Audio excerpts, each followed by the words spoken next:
네, 여의도 사사건건입니다. 오늘은 윤희석 국민의힘 선임 대변인, 서용주 더불어민주당 상근 부대변인과 함께하겠습니다. 어서 오십시오. 네, 안녕하세요. 반갑습니다. 자, 오늘도 국민의힘부터 살펴보겠습니다. 국민의힘 당무감사위원회가 전국 당협위원장 46명의 컷오프, 그러니까 총선 공천 배제를 권고하면서 국민의힘이 술렁이고 있습니다. 네, 46명이면 전체 감사 대상의 22.5%에 해당된다고 하는데, 자, 윤희석 대변인, 당협위원장 대부분이 그 현역 의원들 아니겠습니까? 그런데 상당수가 현역 의원이라고 봐도 되는 거잖아요. 그런데 일단 저희 당에서 현역 의원이 110명 정도인데 비례대표 의원이 20명이 좀 넘어요. 그러면은 한 90명 정도 되시는 분이 현역 지역구 의원이고 거기에 비례대표 몇 분이 당협위원장 하고 계시니까 100명이 안 됩니다.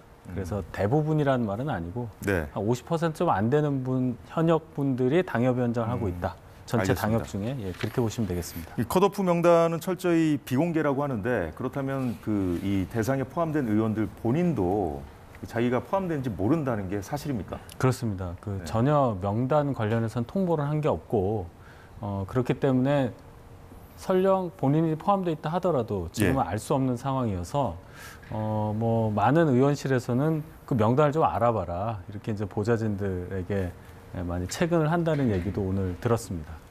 그래서 그런지 이 당무감사의 발표가 나기도 전에 국회 이 명단과 관련된 뭐 정보지가 돌고 막 그랬고, 또 오늘은 그 당에서 이 유포자를 뭐 고발했다 이런 발표도 있었는데 서영주 부대변인 어떻게 보셨습니까? 일단은 뭐 좀 관심이 많을 거예요. 이제 총선 앞두고 특히 집권 여당이잖아요. 최근에 혁신위가 들어서면서 중진 의원들의 험지 출마론을 가지고 계속 옥신각신하고 있지 않습니까? 그런 차원에서 당무감사를 통해서 컷오프 대상들을 검토했다. 누구지? 당연히 궁금한 거 아니겠습니까? 그래서 그런 의미에서는 조금 뭐 이제 궁금증에서 뭐 지라시 같은 형태의 글이 돌고 또 거기에 돌게 되면 지금 공천 시즌인데 거기에 이름이 올라가면 그 당사자들은 굉장히 억울할 수 있잖아요. 지역에 또 돌 수 있단 말입니다. 그러면은 선거를 준비하는 입장에서는 굉장히 불이익이기 때문에 이런 부분들은 함부로 지라시를 돌리는 건 아닌 것 같아요. 또 영향을 줄 수도 있고. 있죠. 100% 있습니다. 왜냐하면 그게 사실이든 아니든 간에 사실이어도 그게 유포돼선 어려움이 있는 것이고 사실이 아닌데 더더욱 유포된다면은 그거는 선거할 때 지역에서 도전자들이 있을 텐데 우리 지역에 있는 의원들은 지금 하위 20%에 들어가서 이거 컷오프 대상인데 그러면 선거에 지대한 영향이 있죠. 그래서 그런 것들은 상관하는 게 맞다. 저는 그런 말씀 좀 드리고 싶습니다. 알겠습니다. 조만간에 이 당 공천관리위원회가 출범하면 이 최종 컷오프 대상이 뭐 40% 이상이 될 수도 있다는 얘기도 나옵니다. 자, 이번에 결정한 22.5%와 별개로 이 당무감사위가 공천관리위에 권고할 그 컷오프 기준도 발표했는데 한번 들어보겠습니다.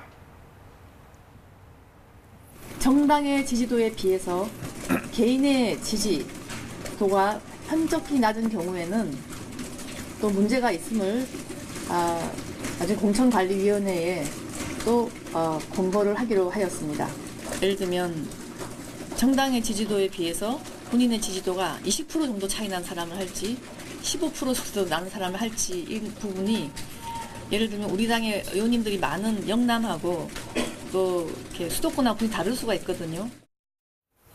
뭐 정당 지지도와 본인 지지도라는 표현도 나왔는데, 신희진 위원장이 방금 밝힌 그 컷오프 기준에 특히 영남권 의원들이 좀 많이 긴장하고 있다는 얘기가 들립니다. 왜 그런 겁니까? 그 이유는 영남권이 아무래도 보수세가 강하기 때문에 당 지지율이 다른 지역보다 높겠죠.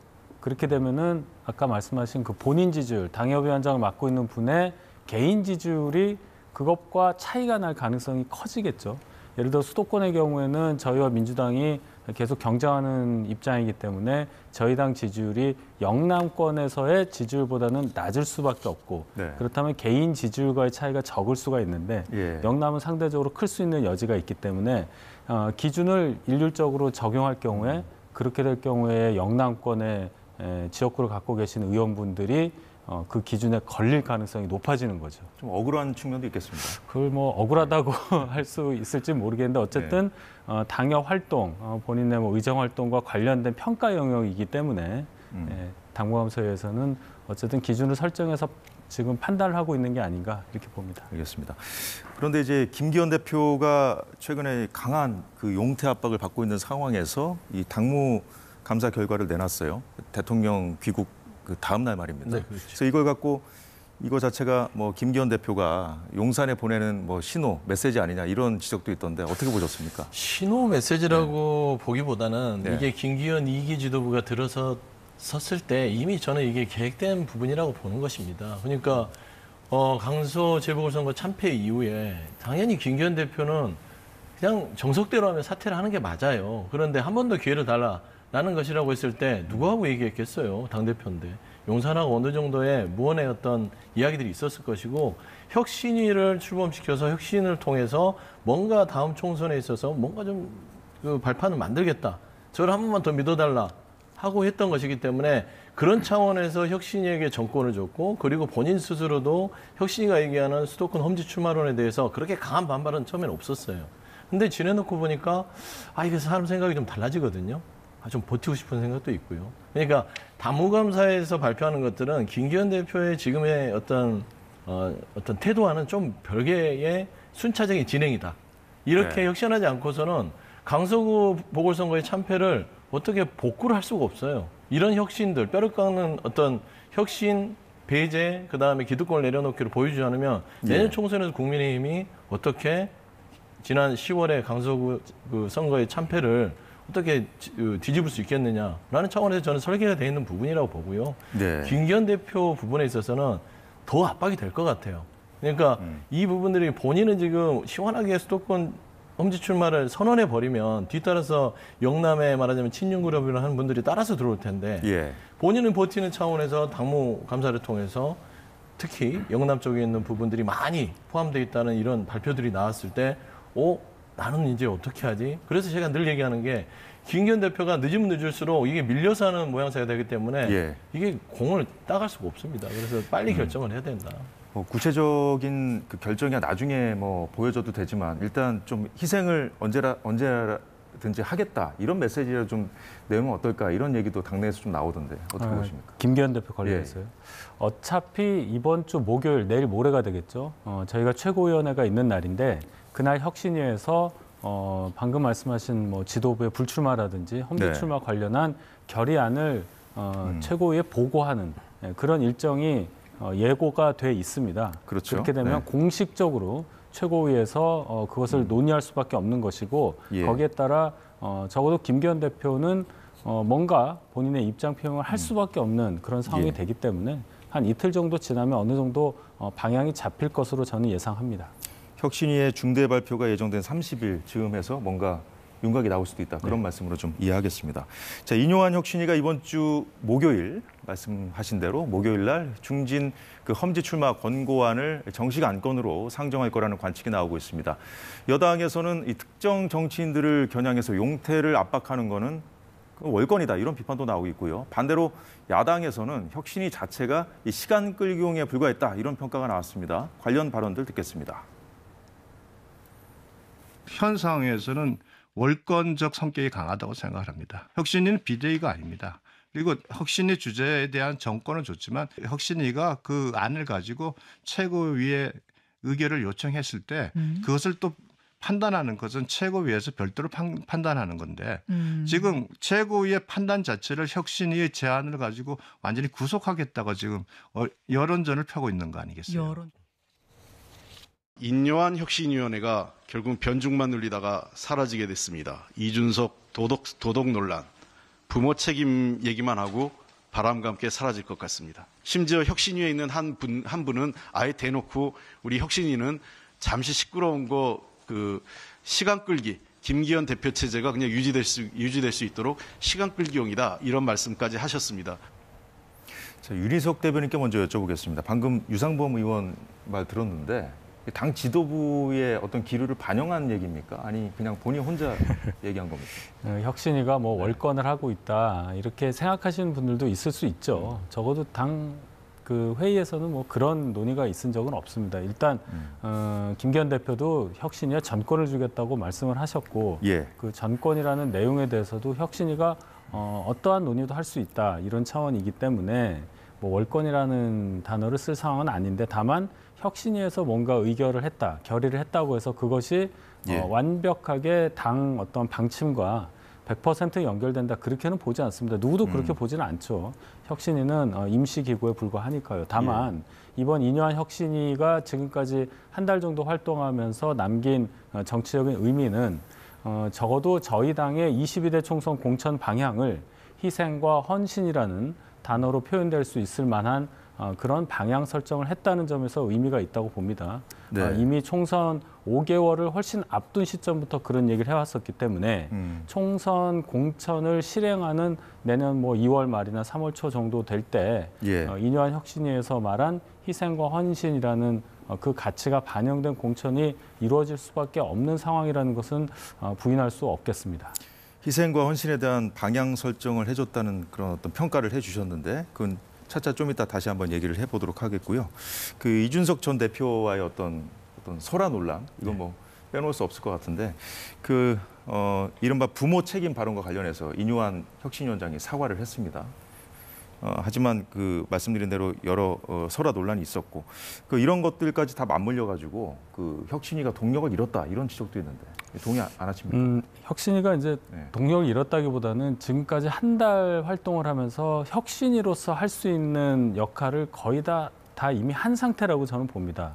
5가지 정도의 의제에 대해서 혁신위 의견이 나왔는데요. 예. 앞으로 원래는 12월 24일까지 활동을 하기로 돼 있긴 하지만 이미 상당히 많은 부분 임무 완수한 측면이 있고 예. 근데 공교롭게도 이뇨한 위원장의 이 발언 논란이 주말 사이에 생기면서 혁신위의 어떤 앞으로의 동력에 대한 얘기까지 지금 말씀을 하시는 상황이 됐는데 예. 그것과는 별개로 이미 혁신위가 맞는 일을 했기 때문에 별개로 봐도 될 사안이 아닌가 저는 이렇게 생각합니다. 네, 그런데 그 혁신위원장이라는 그 자리가 주는 그 말의 무게감이 있지 않습니까? 그 무게가 떨어진다고 했을 때 좀 그 권위가 좀 스스로 좀 낮아지는 그런 부분도 있지 않냐. 그건 뭐 여야를 할 거 없이 그냥 그런 지적들이 나오고 있는 건데 그 앞서 홍익표 원내대표가 말했죠. 변죽만 울리다가 사라지게 됐다. 이거는 앞서 그 윤희석 대변인이 말씀하셨지만 그 희생과 헌신에 대한 방향 설정을 해줬다.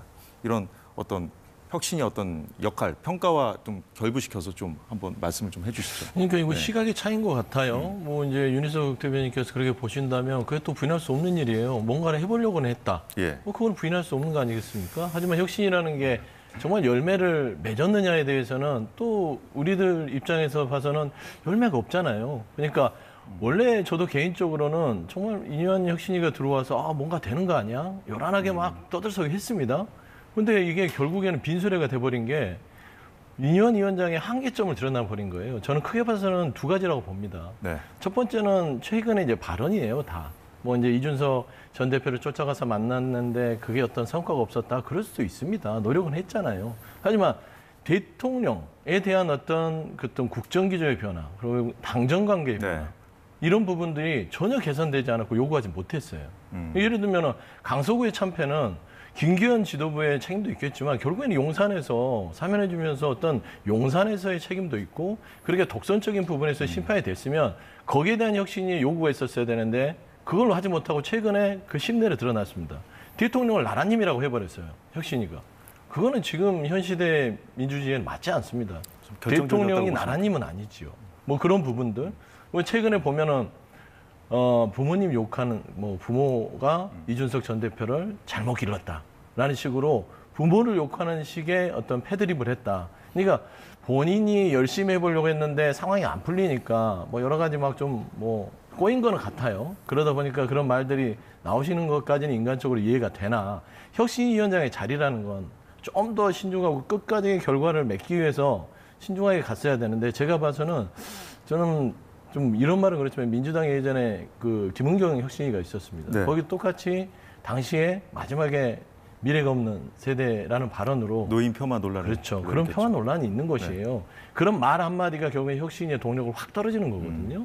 근데 지금 이뇨한 혁신위도 거의 비슷한 수준에 와 있다. 그러니까 대통령의 나라님까지는 괜찮다고 치더라도요. 이준석 전 대표의 관계 설정을 하는 데 있어서 부모가 잘 못 가르쳐서 그런다라는 것은 이제는 혁신위가 뭘 하더라든지 할 수가 없습니다. 그런 차원에서 저는 혁신위는 사실상 이제 목요일 날 그 안건을 던지고 나서 예. 이제 더 이상 동력은 없다. 저는 좀 그런 개인적 판단을 가지고 있습니다. 일단 뭐 30일 목요일 날 중대 발표까지 일단 좀 더 지켜보는 걸로 하고요. 그렇다면 김기현 체제는 어떻게 되는 겁니까, 윤희석 대변인? 혁신위에서 네. 이제 어디까지 얘기를 할 거냐. 이제 한간에서는 뭐 어떤 기사에도 보면 혁신위가 김기현 대표를 포함한 뭐 지도부 중진 등의 출마 또는 불출마 또는 험지 출마를 요구하는 것을 넘어서서 네. 지도부의 진퇴까지도 얘기할 수 있다는 가능성을 얘기하는데 아직까지 단 한 번도 이뇨한 위원장이 그 지도부 진퇴를 거론한 적은 없습니다. 그래서 지금 김기현 지도 체제는 어떻게 되느냐 이 질문은 그 넘어선 있지 않은 사실에 대한 가정이기 때문에 제가 말씀드리기는 어렵습니다. 알겠습니다. 뭐 일단 그래도 당무감사 결과를 내놓은 것도 그렇고 김기현 지도부가 그 혁신위 상황을 좀 빨리 좀 정리하려는 그런 모습이 좀 보이는 것 같습니다. 서둘러서 이 총선 체제로 좀 바꿔서 좀 분위기를 좀 반전하려는 그런 의도는 안 보이십니까? 아, 그렇죠. 네. 그러니까 이제 당무감사 결과를 발표한다는 거는 이제 총선이 무르익었고, 그다음에 이제 혁신 부분에 있어서 혁신위가 지금 한 발짝도 못 가고 있어요. 그러니까 뭐 통합 행보, 변화 행보 이렇게 했지만 희생에서 막혔지 않습니까? 영남 중진 의원들의 수도권 험지 출마가 꽉 막혔어요. 장재현 의원 저렇게 튀어나가서 지키겠다고 하고 있고, 김기현 대표 자체도 울산에 머물겠다고 네. 하는 차원에서 지금 나왔다는 것은 저는 이거를 뭐 이슈 전환까지는 아니더라도 그냥 예. 가는 대로 가되 지금 혁신은 막혀있기 때문에 이런 거라도 던지면서 당이 혁신한다는 모습을 보여주면서 돌파구를 찾으려고 하는 부분은 분명히 있다. 하지만 김기현 대표를 국민들은 주목하고 있는 것이죠. 네. 그러니까 김기현 대표가 앞장에 서면 모든 게 풀립니다. 저는 그런 의미에서는 아까도 다시 한번 반복하지만 때가 늦은 게 30일 날 안건이 공식으로 올라와서 밀려서 아니면 여기서 결정을 해서 못 받는다 해도 모양이 빠지고 그래서 받는다 해도 모양이 빠지는 모양새거든요. 저는 그런 부분에 있어서는 참 공천이 이성을 마비시키긴 하는구나 그런 생각이 듭니다. 뭐 시점의 문제가 계속 제기될 것 같은데 네. 목요일 이후에 아까 말씀하셨잖아요. 뭔가 윤곽이 나올 수 있을 거다. 그런 네. 어떤 본인 개인의 어떤 의견입니까?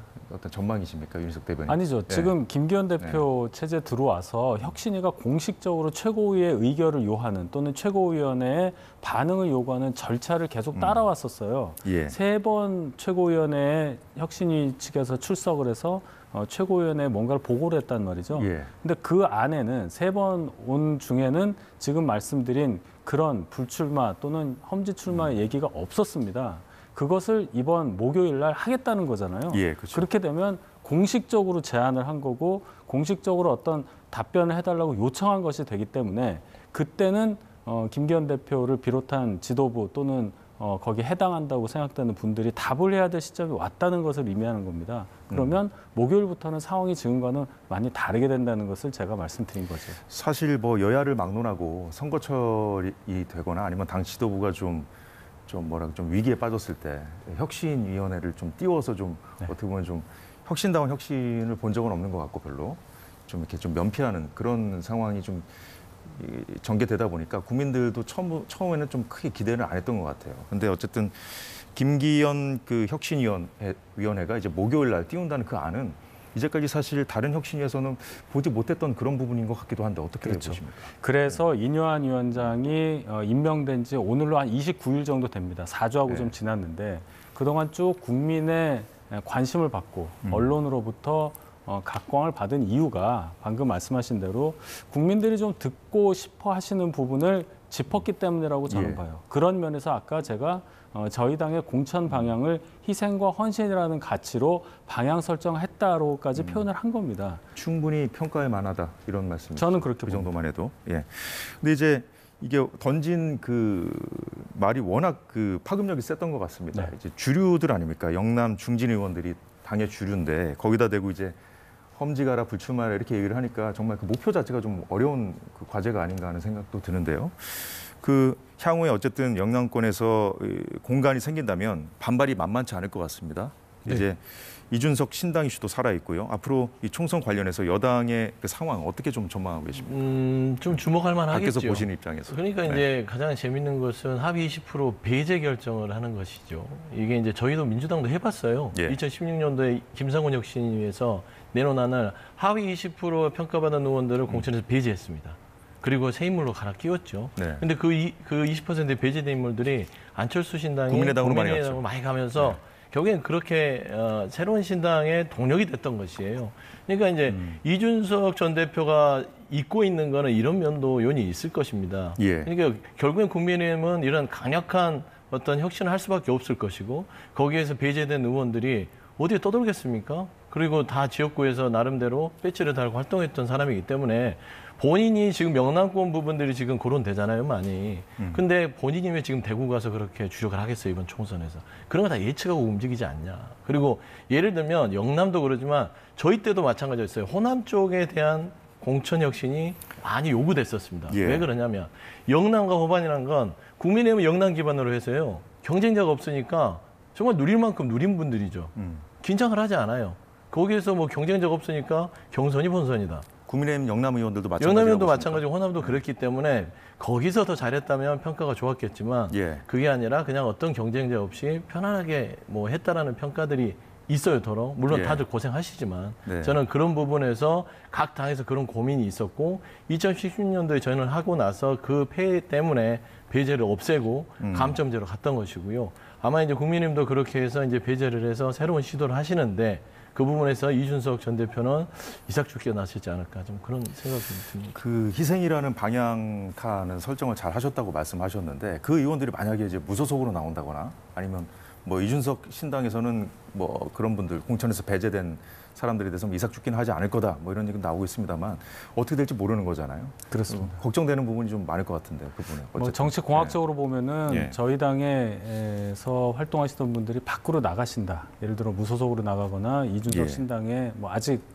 뭐 확실치는 않지만 참여한다는 것이 당연히 저에게는 손해가 될 수 있는 상황은 오겠는데 과연 그런 결정을 하실 수 있는 분들이 몇 분이나 되느냐를 생각해야 됩니다. 첫 번째로 예를 들어서 무소속으로 출마한다고 하실 분들이 과연 몇 명이나 될까를 볼 때 지금 저희가 여당이고 한마음으로 정권을 교체해서 여기까지 온 상황에서 희생과 헌신이 지금 필요하다는 이 대의 명분에 예. 그렇게 많이 반발하거나 하는 움직임은 없습니다. 다만 언제 이것을 결정해야 하고 어떤 방식으로 해야 되느냐 하는 고민이 있는 것으로 저는 알고 있습니다. 두 번째로 이준석 전 대표가 탈당을 해서 신당을 만들 경우 거기에 참여할 거냐. 예. 그런데 지금 만약에 대상으로 지금 지목되고 있는 대중들이 다 생각하고 있는 분들과 이준석 대표의 관계가 과거에 안철수 의원이 민주당을 탈당해서 국민의당을 만들 때 호남 출신 당시의 민주당 의원들과의 관계와 같느냐를 봐야 합니다. 예. 지금까지 적어도 이준석 대표와는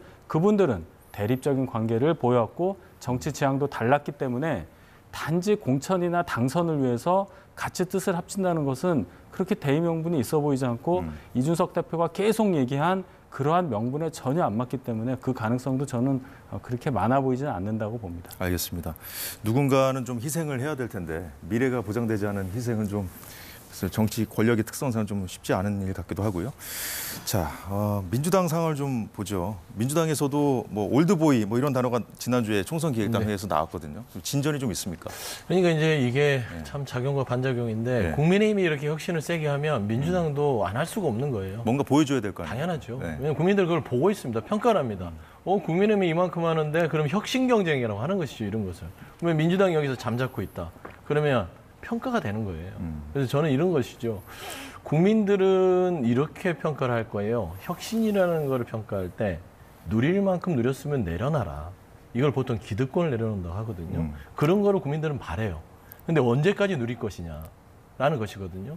예를 들어서 국민들은 일어나 했을 때 벌떡 일어나는 것을 바라는 게 기준입니다. 네. 근데 혁신은 정치권의 혁신은 뭐냐면 눈만 떠도 일어났다고 주장하고요. 반쯤 일어나 놓고도 일어났다고 주장하는 거예요. 예. 그러면 국민들은 그걸 혁신으로 보겠습니까? 벌떡 일어나라고 해야 되는 것이에요. 그런 의미에서 기준점이 국민의힘이 하위 10%였던 의원들에 대해서 과감하게 배제하겠다는 결정을 했을 때는 만약에 이거를 국민들이 이거 벌떡 일어났네라고 평가가 받는다면 우리는 그 이상으로 벌떡 일어나서 뛰어다니는 모습을 보여줘야 되는 것이거든요. 그게 혁신 경쟁입니다. 그래서 예. 지금 지금 아마 총선기획단에서 그런 어떤 국민의힘의 어떤 혁신을 보고 더 나은 혁신, 국민들한테 조금 더 민주당은 다른 혁신을 보여주겠다라는 것에 대해서 논의를 하고 있다라는 예. 것으로 제가 듣고 있습니다. 뭐 기득권 내려놓기라고 말씀하셨는데 참 말은 쉬운데 그렇죠. 좀 보기는 참 어려운 것 같습니다. 민주당 상황은 어떻게 보십니까? 아직까지 뭐 가시적으로 나오는 건 없는 것 같은데. 네, 민주당이 이제 벌떡 일어나려고 하는 의지는 제가 충분히 알겠는데 예. 지금 그럴 준비가 돼 있느냐?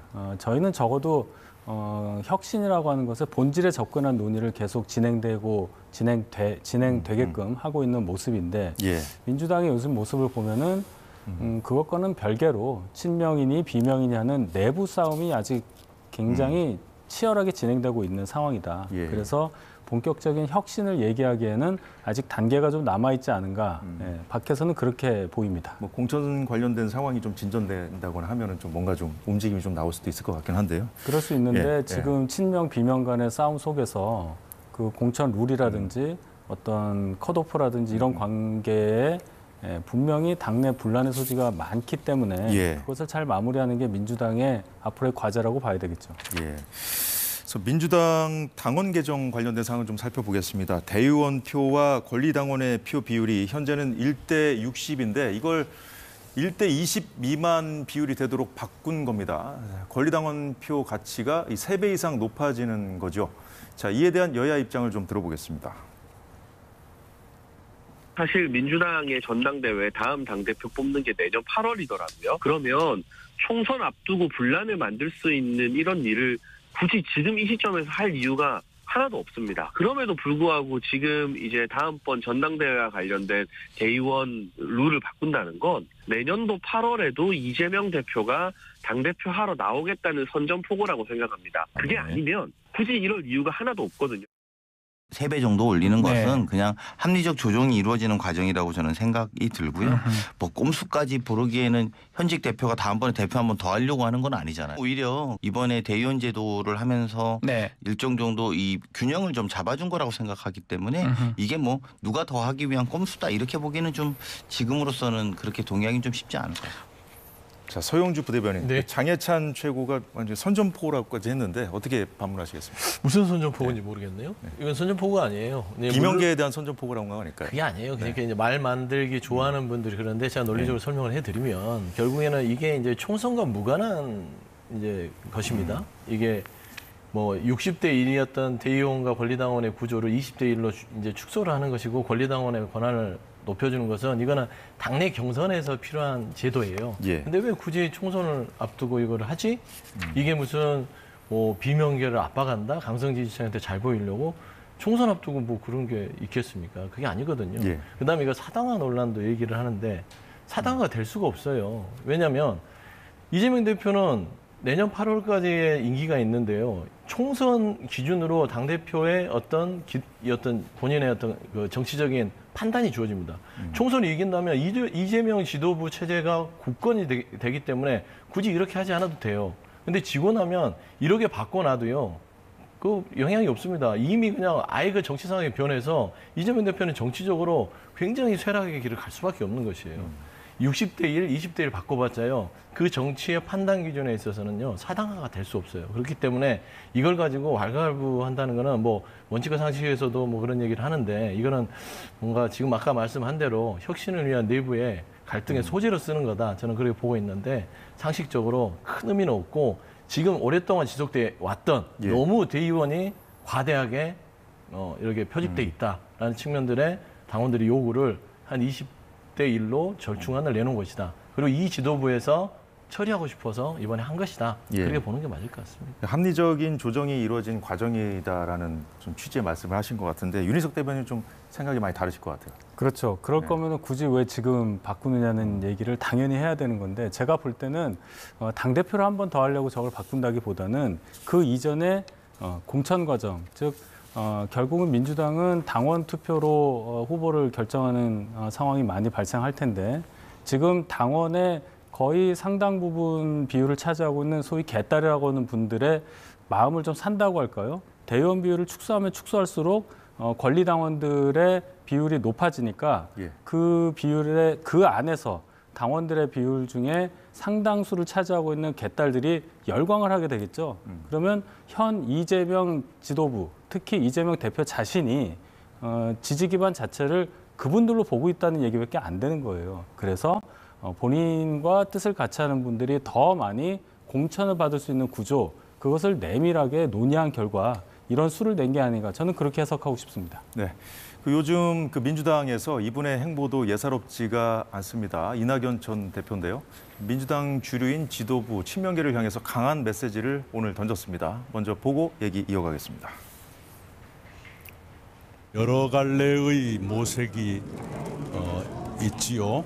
그 여러 갈래의 모색에 대해서 제가 아까 말씀드린 대로 그 문제의식에 공감하고 있습니다. 국가를 위해서 제가 할 일이 무엇인가 하는 것은 항상 골똘하게 생각하고 있습니다.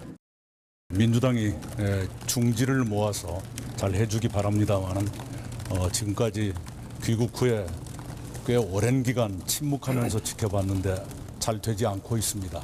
매우 답답하게 생각합니다.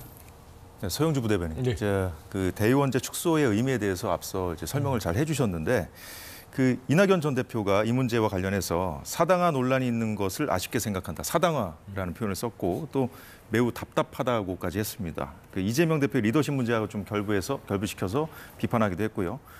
동의하는 부분이 있습니까? 그러니까 사당화 논란에 대해서 조금 아쉬움이 있다라고 표현하는 것은 그럴 수도 있어요.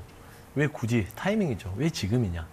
라고 이제 얘기를 하시는 것 같아요. 그러니까 많은 사람들이 굳이 총선에서 이거는 당내 경선인데 왜 총선을 앞두고 이거를 조정하지? 라고 얘기했을 때는 사당화 논란이 있지만 앞서 얘기했듯이 사당화가 될 수 없다니까요.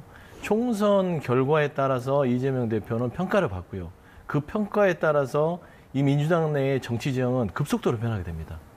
그렇기 때문에 이 부분에서 사당화 논란은 없고 차라리 아까 윤희석 대변인이 얘기했듯이 네. 총선을 앞두고 어떤 당원들의 많은 요구들을 수용하는 모습들을 통해서 이재명 지도부에 지지를 보낸 사람들에게 내가 뭔가를 해주고 있습니다라고 하는 것인데 그 또한 나쁠 게 있습니까? 당연히 당대표, 당 지도부, 그다음에 당원의 77.7%로 뽑힌 지도부는 당원들이 요구하면 그거를 들어주는 어떤 거를 저는 그거를 비판할 이유는 없다고 봐요. 그래서 저는 사당화 논란은요, 그냥 말을 만들어내기 위한 오해일 뿐이고요. 저는 이 부분에 있어서는 그냥 있는 그대로 1대1이라면 사당화 논란에 대해서는 저도 반론 여지가 없습니다. 그럼 하지만 비주류의 주류에 대한 어떤 공격이라고 보시는 공격보다는요, 네. 원래 정치가요, 견제를 하려면 일단 뭐라도 밧다리를 걸어야 될 거 아닙니까? 이제 삿바 싸움에 들어갔다. 그 정도로 보면 될 것 같습니다. 알겠습니다. 삿바 싸움에 들어갔다. 그럼 이낙연 전 대표가 좀 몸풀기에 나선 건지 여러 가지 관측이 있습니다만 일단 신당 창당과 관련해서도 부정하지 않고 여러 모색이 있다 이렇게 답을 했는데 앞서 서영주 부대변인이 얘기한 부분과 포함해서 이 부분까지 어떻게 보고 계십니까? 네, 이낙연 전 대표가 이제 몸을 푸셔야 될 때가 이미 지났죠. 이 정도의 발언은 그 이전부터 나왔어야 되는데 이낙연 대표가 많이 참으신 듯 보입니다. 그동안 사당화 논란 계속 있어왔던 이유 중에 하나가 이재명 대표가 당을 운영함에 있어서 한 1년 한 3, 4개월 됐잖아요. 그동안 보여줬던 여러 가지 그 행보들이 공당의 대표로서의 행보라기보다는 본인 지지층 위주로만 당내에서조차 그렇게 행동을 했기 때문에 소위 비주류에 속한 분들, 특히 이낙연 전 대표와 가까웠던 분들이 정치적으로 굉장히 압박을 받았을 거는 당연한 얘기고 그렇다면 총선을 앞두고 공천을 받아야 하는 그분들 입장에서는 이재명 대표가 뭐라도 하면 굉장히 예민하게 받아들일 수밖에 없는 것이고 또 그 예민한 부분을 이낙연 대표가 받아서 또 그것을 방어막을 쳐주고 또 필요에 따라서는 견제도 할 수 있고 그런 역할을 할 수밖에 없는 거잖아요. 네, 그런 상황이 왔다. 그래서 이제 이낙연 대표가 신당 창당까지도 굳이 부인하지 않으면서 오늘 저렇게 세게 발언한 것은 어쩔 수 없는 상황이 됐기 때문에 총선 앞두고 당연히 벌어지는 주류와 비주류 간의 싸움이다 이렇게 봅니다. 그 지적하신 팬덤 정치와도 좀 연결지어서 볼 수 있는 문제 같은데 이른바 그 막말 관련해서 민주당에서도 이제 당내에서도 여론이 안 좋으니까 공천 심사에서도 좀 불이익을 주겠다 이런 발표도 했는데 그럼에도 불구하고 계속해서 대통령 탄핵이라든가 계엄, 독재 같은 그런 말들이 계속 지금 나오고 있거든요. 지금 화면으로도 좀 보실 수가 있는데 계엄을 선포하고 독재를 강화할 것이다. 이건 막말이라고 하기보다는 좀 뭐라고 할까요? 좀 논리적이지 못한 그런 발언이라고 볼 수도 있을 것 같고요. 이에 대해서 여당 원내대표가 오늘 아침에 나서서 좀 강하게 또 반발하기도 했습니다. 자, 이런 얘기들이 자꾸 나오는 배경은 뭐라고 보십니까? 그러니까 민주당에 많은 분들이 그런다고는 생각하지 않습니다. 몇몇 떠오르는 분들이 지속적으로 저런 발언들을 하는데요. 그 이유는 제가 볼 때 그분들은 적어도 예. 그런 말을 해도 본인의 정치적 이익에 하나도 손해가 가지 않는다고 판단했기 때문이라고 봅니다.